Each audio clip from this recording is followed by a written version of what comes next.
kanama yoo fedhe bof yoo fedhe sare hattu mortu sartu malabasa أنا كي سجن يا بابا أنا كي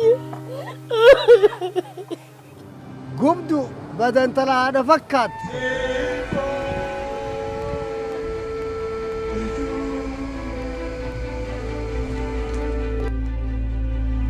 maatiin kiyya qabeenya isaanii saamamanii waan nyaatanii bulanii dhabanii rakkachaa turan.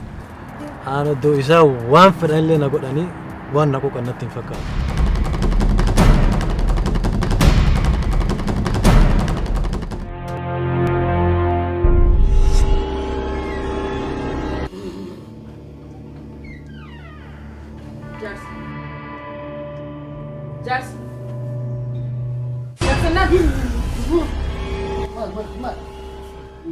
We are done. Kama kiyan fide. Mabuda watak atun barba.